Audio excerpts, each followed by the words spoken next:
Le 7 décembre dernier, un article nous explique que les unités de soins intensifs, USI, sont occupées à presque 100% dans 3 cantons suisses, un taux étonnamment élevé. Le journaliste, bien inspiré a priori, s'est d'ailleurs rendu compte que ces chiffres ne correspondaient pas à ceux visibles sur le site de l'Office fédéral de la santé publique, la source même de cette information.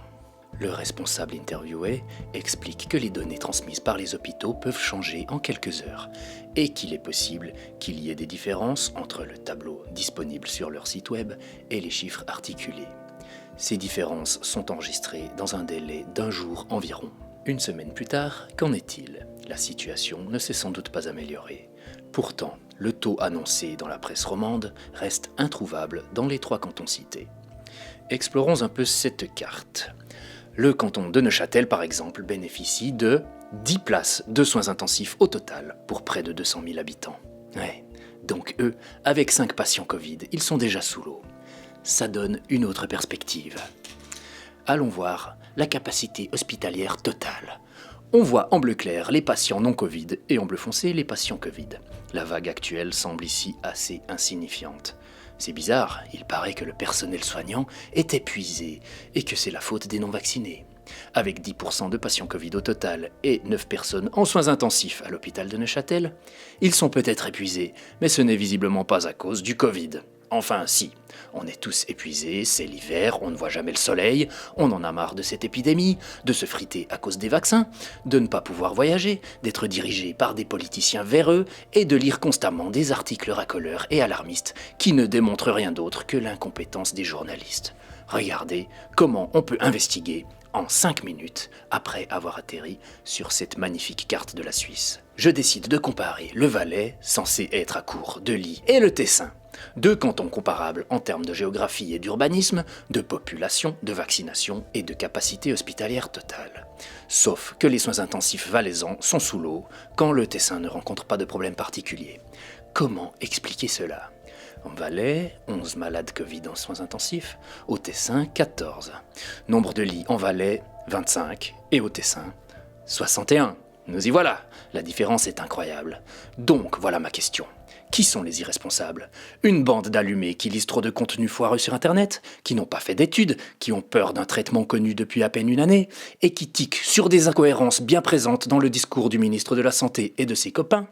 Ou des responsables élus, dont le travail est de gérer les affaires hospitalières, et qui estiment qu'en pleine pandémie, 25 lits en soins intensifs sont suffisants pour 345 000 habitants.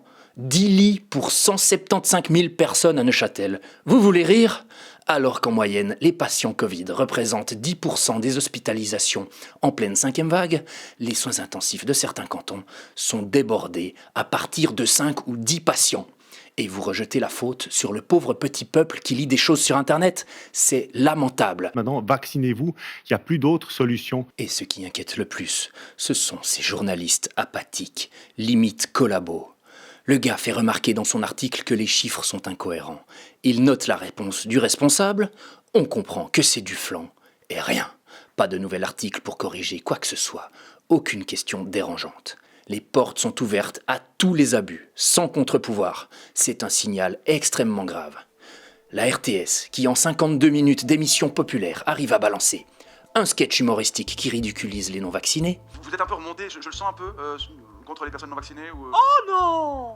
Un court-métrage éducatif pour expliquer aux enfants pourquoi il faut obéir aux autorités. Si tu crois que le gouvernement veut te contrôler et t'imposer un vaccin pour te faire du mal... Suivi d'une interview du président de la Confédération qui a tout loisir de balancer sa rhétorique douteuse et ses demi-vérités. Cher monsieur, si vous regardez ce qui se passe actuellement, je vous conseille de bien réfléchir encore parce que ça pourrait être utile à vous et à votre famille. Sans un seul argument critique de toute l'émission. C'est contraire à la déontologie journalistique. Regardez sur Wikipédia la charte française du journalisme. Elle cite les piliers suivants. L'esprit critique, la véracité, l'exactitude, l'intégrité, l'équité et l'impartialité. Vous n'en respectez aucun. C'est un naufrage. Vous jouez avec la peur des gens, avec des titres racoleurs. 97%, on est au bord du précipice. Jusqu'à ce qu'on redécouvre quelques temps plus tard que l'étape suivante, c'est la réquisition de lits dans les cliniques privées. Tadam !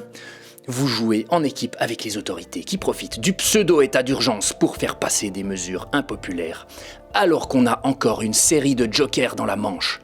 C'est malhonnête, tout simplement. Vous êtes des tricheurs et des manipulateurs.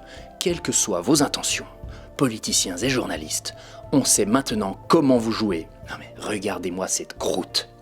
À 3 mètres, une personne non vaccinée est sûre à 90% d'attraper la Covid en 5 minutes.